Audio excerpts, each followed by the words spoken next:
పొట్టి శ్రీరాములు గారు చనిపోయే నాటికి ఇంటి ముందు గోడ మీద బొగ్గుతో పొట్టి శ్రీరాములను పొట్టన పెట్టుకున్న రాజాజీని ఉరితీయాలి అని రాశారు. ఆంధ్ర రాష్ట్రం వచ్చే వరకు అది ఎవ్వరూ చెరపలేదు. అప్పట్లో మనం మద్రాసు ఉమ్మడి రాష్ట్రంలోనే ఉంటున్నాం. ప్రకాశం పంతులు గారు ముఖ్యమంత్రిగా పనిచేసి రాజాజీ రాజకీయానికి, తన అహంకారానికి పదవీచ్యుతుడయ్యాడు. తెలుగువారంటే ఆరంభ సూరులు మాత్రమేనని పుకారు పుట్టించారు. తమిళుల హేళనలు, దౌర్జన్యాలు మితిమీరిన మనల్ని తెలుగువారని కాకుండా మద్రాసీలు అనే పిలిచేవారు.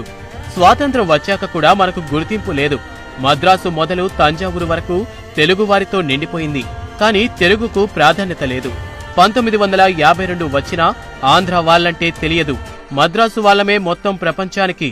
ఈ బాధ భరించలేక స్వామి సీతారాం అనే ఆయన గుంటూరులో ఆమరణ నిరాహార దీక్ష చేపట్టారు.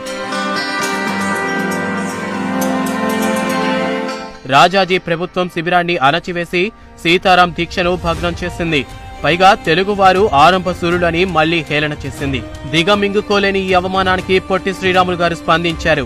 సర్కారు ఎక్స్ప్రెస్ లో గుడివాడలో ఎక్కి మద్రాసులో దిగి బులుసు సాంబమూర్తి గారి ఇంట దీక్ష ప్రారంభించారు. రాజాజీ కోపంతో ఊగిపోయాడు. రాష్ట్రాన్ని ముక్కలు కానివ్వరు అని సవాల్ చేశారు. ఎవరైనా కాంగ్రెస్ వారు ఆ వైపుకు వెళ్లారా, వారి అంతు చూస్తానన్నారు. దీనితో కాంగ్రెస్ వాడైన పొట్టి శ్రీరాములు ఒంటరివాడైపోయాడు. ఏర్నేని సాధు సుబ్రహ్మణ్యం తప్ప ఆయన వెంట ఎవ్వరూ లేరు. అయినా తన దీక్షను పొట్టి శ్రీరాములు వదల్లేదు. 9వ రోజు నెహ్రూకి తెలిసి రాజాజీకి ఫోన్ చేశారు. అవన్నీ ఉడత ఊపులేనని, తాను అణిచివేస్తానని రాజాజీ నెహ్రూకు నమ్మబలికారు. తెలుగువారు లక్షల మంది ఉన్న మద్రాసు నగరంలో ఆదరణ లభిస్తుందని అనుకుంటే ఒక్కరూ అటువైపు రాలేదు. అది తెలుగువారి ఐక్యత. సమస్య కాంగ్రెస్ది కాదని, తెలుగువారి ఆత్మగౌరవం కోసమని గ్రహించటంలో అంతా రాజాజీ బుట్టలో పడ్డారు. తెలుగు నాయకులంతా ముఖం చాటేశారు. 58 రోజులు ఒక మనిషి ఆహారం తీసుకోకుండా దీక్ష చేస్తుంటే ఏ తెలుగువారికి జాలి, దయ కలుగలేదు. టంగుటూరి ప్రకాశం పంతులు గారు రాజాజీకి వ్యతిరేకం గనుక ఆయన వెళ్లి మద్దతు ప్రకటించి వచ్చారు. కేవలం తన బాధనంతా మిత్రులకు లేఖల్లో వెళ్లబోసుకున్నారు పొట్టి శ్రీరాములు. వారిలో ముఖ్యులు సాధు సుబ్రహ్మణ్యం గారి అల్లుడు ముసునూరి భాస్కర్రావు, కూరాళ్ల భుజంగం తదితరులు. పొట్టి శ్రీరాములు శారీరక స్థితి నిరాహారంతో ఎప్పుడో అదుపు తప్పింది.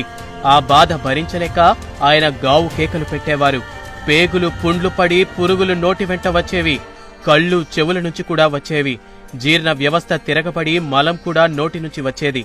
వర్ణించటానికే వీలు లేనంత దారుణమైన శారీరక దాష్టికంతో నిండు కుండ వంటి శ్రీరాములు నిర్జీవుడవ్వటానికి 58 రోజులు పట్టింది. ఎంత దారుణ మరణ వేదనను అనుభవించి